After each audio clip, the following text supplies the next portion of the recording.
So, as we all know, Republicans in this country have completely abandoned even the pretense of supporting democracy. This is something we've known for a while.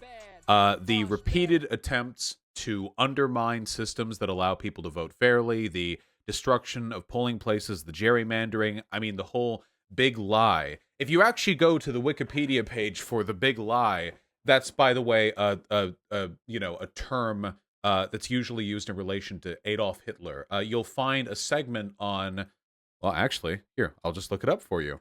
Big Lie Wikipedia. The big lie is a propaganda technique used for political purposes, defined as a gross distortion or misrepresentation of the facts, especially when used as a propaganda device by a politician or official body. And then it talks about Hitler for a little while, and here's the segment called Trump's False Claim of a Stolen Election. A false claim which was proven wrong an innumerable number of times, a false claim which prominent members of the Republican Party continue to push in spite of its complete falsifiability, because backing the Trump delusion is the only way they can get reelected the next time they come back up. So, anyway, we know they don't care about democracy. Great, phenomenal, whatever, fantastic. Donald Trump reportedly thinks he'll be reinstated as president. Cool. 7 months after Election Day, former President Donald Trump supporters are still auditing ballots in Arizona's largest county and may revive legislation that would make it easier for judges in Texas to overturn election results. By the way, wasn't it in Texas where a Republican official admitted that if they hadn't meddled, Donald Trump might have lost that state? Am I misremembering that, actually? Hold on. Donald would have lost, Texas admits.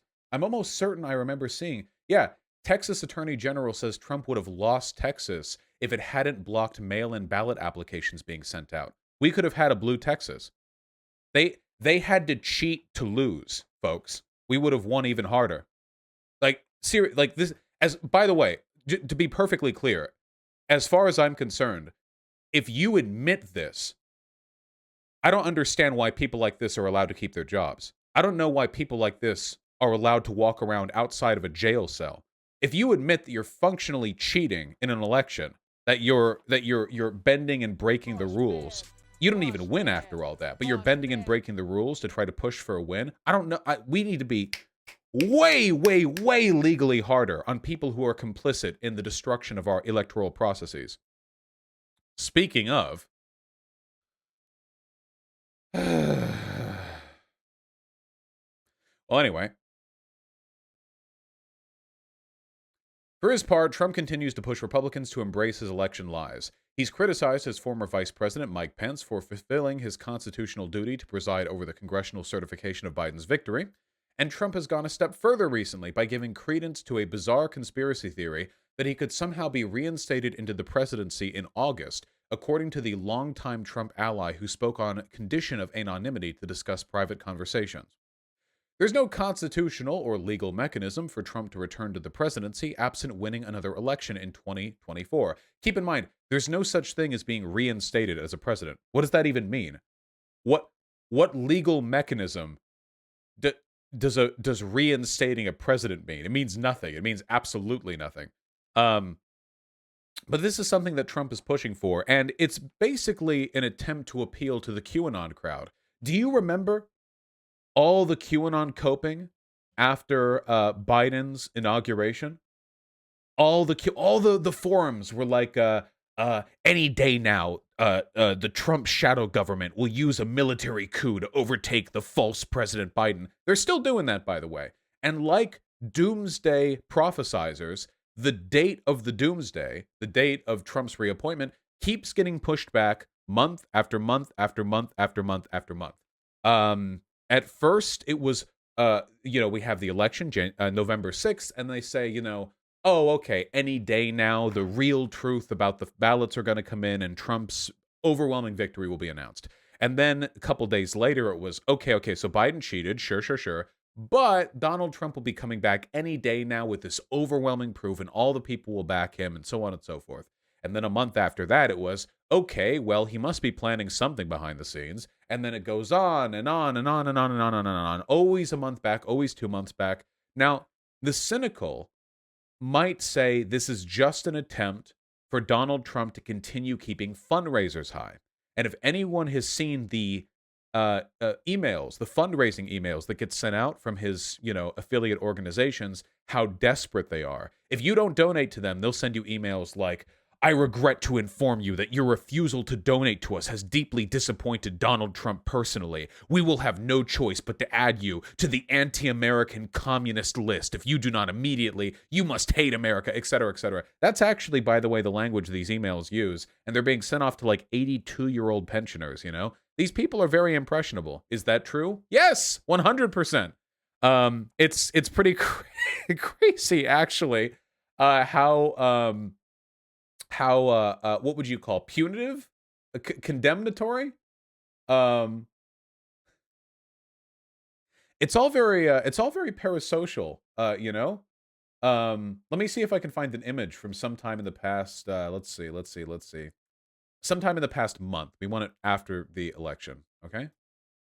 The language that they use in these emails is basically indistinguishable from the language that you would see, like, in your spam folder, For years, the Democrats have preached how unsafe and rigged our elections have been. Now they're saying what a wonderful job the Trump administration did in making 2020 the most secure election ever, which is true except for what the left did. They rigged the election, all caps, in italices.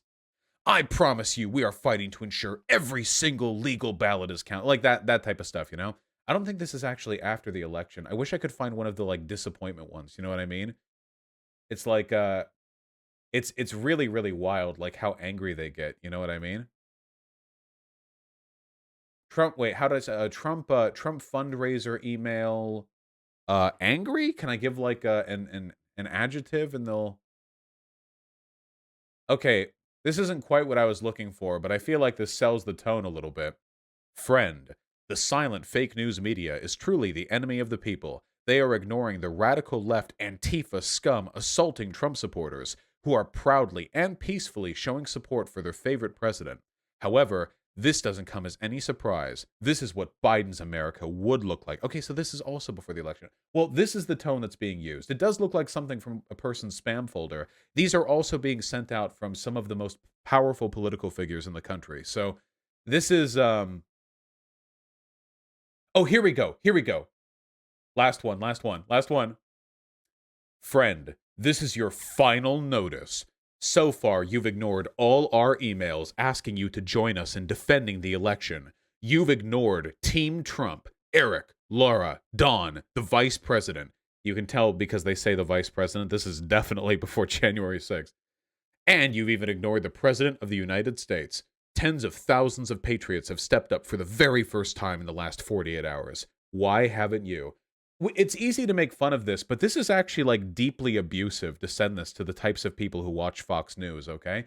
The soup-brained consumers of conservative dogmatism are very, very susceptible to stuff like this. They look at this, and through their teary eyes, all they see are all the emails they never got from, like, their granddaughter, who they love, but who doesn't talk to them anymore, ever since they said their granddaughter's, like, friend is going to hell for being gay, It's very, very manipulative, but taking advantage of people has basically been what Trump's been doing his entire life, so nothing new there. Anyway, the cynical may say that Trump's playing into the QAnon, I'll be back any day now stuff may just be a way to boost fundraising. But I don't think that's true. We're all familiar with Schrodinger's asshole, right? The person who makes offensive statements, but then determines whether or not they're a joke based on the reaction of the crowd around him. You know what I mean? We all know people like that. Usually back in high school, they'll say something offensive and, then they'll, he's like, oh, people liked it? Yeah, but if they didn't like it, oh man, I was just joking, that kind of stuff. That's what's happening right here, essentially. It's all a fundraising bid until it succeeds. It's all just a way to play to the crowd until it succeeds, They will continue doing this until one of two things happens. They're in jail, or they succeed. We should be clear. This is a unprecedented assault on our democracy, convincing tens of millions of people the sort of cream brain nonsense that goes through this QAnon fear mongering. This is a very deliberate effort to institute an autocracy in this country. And everyone thinks it's not going to happen. People in Weimar Republic, they didn't think it was going to happen until eventually it does happen. This is why I am very, very much in favor of stronger legal restrictions against this type of behavior, okay? This very deliberate effort to undermine democracy from our elected officials, okay? This goes well beyond, like, expression of free speech. This is continuous, persistent, deliberate, and flagrant dishonesty from elected officials for the specific intention of orchestrating a coup for sedition. And we have very, very light laws on prosecuting along those lines in this country. For the most part, I think that's to our benefit. But this is probably the worst attack that we have seen. And January 6th is just the beginning, folks. Look at what's going on right now, okay? Here's the video of former National Security Advisor Michael Flynn saying he thinks that we should be military couped. No joke, you all seen it. Hear it again. I'm a simple Marine. I want to know why. This is at a QAnon event in Dallas, Texas, by the way. What happened in Myanmar can't happen here. Myanmar. Look at this. The Myanmar coup, a military coup overriding a democratic result. There was just a complete attack on the democratic institutions of the country. By the way, the people in the crowd have never heard Myanmar before, which is why they're cheering at its blatant mispronunciation. I doubt Flynn knew how to pronounce it either. The reason why they're cheering is because they don't like democracy. Listen to this crowd cheer. This is a military coup in America.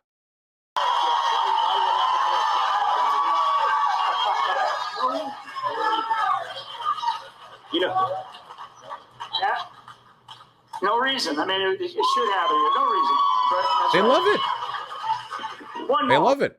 And trust me, by the way, I want to be like, please do not make any mistake about this.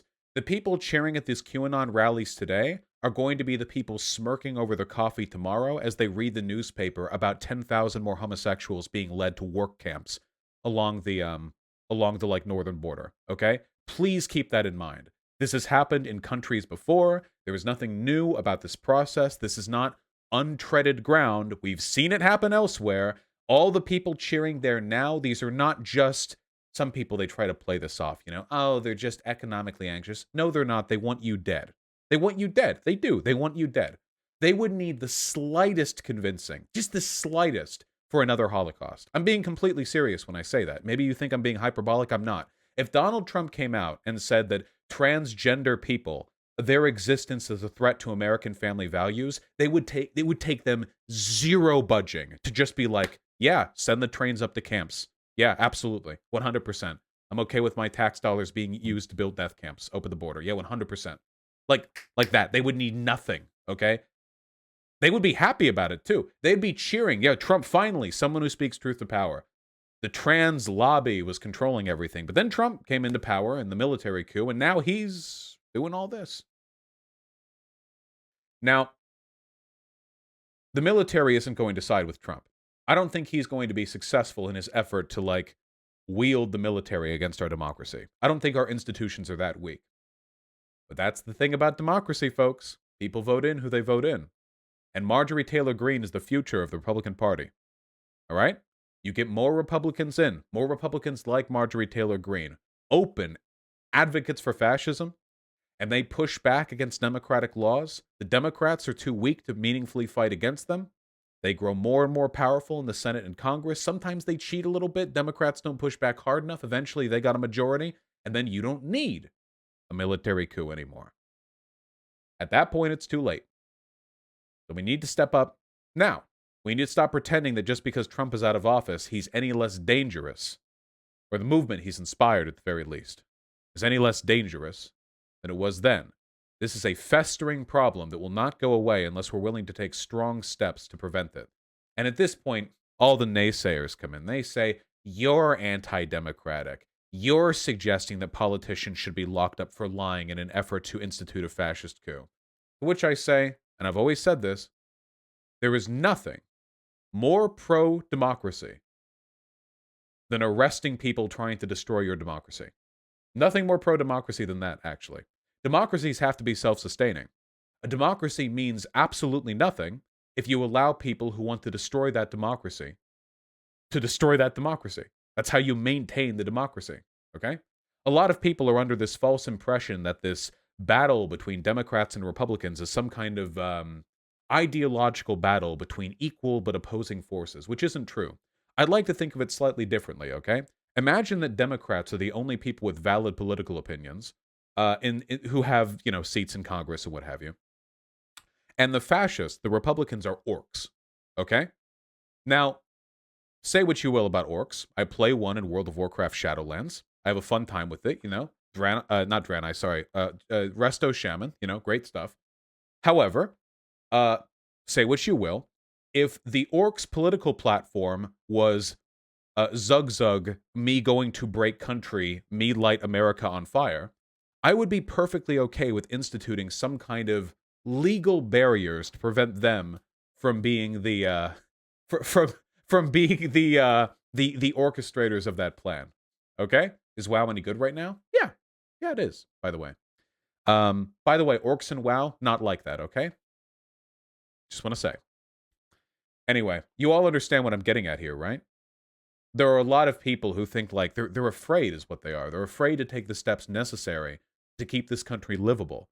But I'll tell you this much, folks, okay? Inaction is also an action. And if you're not willing to raise a hand against the people who are literally trying to institute a fascist autocracy, then you're at least in part responsible for what's going to happen afterwards. And I would rather have on my conscience the arrest of people like Flynn. Oh yeah. Like Marjorie Taylor Greene. Oh, what a weight on my heart. Than the moral weight of knowing that I did nothing as a Holocaust slowly rolled into town. Okay? That's a weight on my heart. I'd rather, choosing between these two potential things to feel bad about. I know which direction I'd head in. And by the way, to be perfectly clear, the action that I'm talking about, just so nobody can accuse me of vagueness here, the Democrats need to do everything that they can to push for the abolition of the Electoral College so Republicans will never again win a presidential election. There need to be stronger charges on sedition for people who are lying to openly undermine the democratic institutions that we live in. The filibuster needs to be abolished. Democrats need to be ruthless in the pushing of bills that they engage in to reform the vote and make it easier for people to go out there and actually vote. That'll be bad for the Republicans too. Republicans hate it when people actually go out there and vote. These are the steps that are necessary, okay? We are very privileged right now to live in a point in history where it is possible to disempower fascism through law. We are very privileged to live at this point in time. We may not always live at this point in time, but right now there are things we can do legally, legislatively, that will make it very, very, very, very much harder for the Republicans to win. Okay? And it's our responsibility as left-leaning people to do everything we can to push for these bills, these actions to be passed. Okay? How do we make peace with, like, the regular-ass people who believe this stuff? Look, the number of people on the Republican Party who are full-on crazy QAnon are not that many. Proportionally. The majority of them are people who have been led along through dishonesty. They've been put in an alternate universe. Fundamentally, principally, inside, they are morally defensible people. But when you live in an alternate reality, you can justify pretty much anything. I mean, if you genuinely believe that, like, the gay agenda is going to destroy America, like, really destroy America, then, okay, your opposition to the gay agenda, whatever that means, is morally defensible. We need to pull them out of that reality. And the way to do that is not to run around, like, demonizing every individual Republican voter, okay? Demonize the hell out of the elected Republicans. Individual voters, though, you got to hit them with a better narrative. The better narrative is that our policies make their lives better, and their policies do not. You tell a better story. So become good storytellers, okay? Convince them. Why are jobs so hard to find? Why are wages so low? Why do politicians seem like they don't care about the people? What about this? What about that? What do Republicans do to answer these questions? They lie. They lie and they tell bad stories. We tell good stories. So tell them. Our stories are too complicated, though, Vosh? Then tell them better. Okay? That's what this whole channel is about. You tell the stories better. Because our stories are better. That's the best we can do with the voters, okay?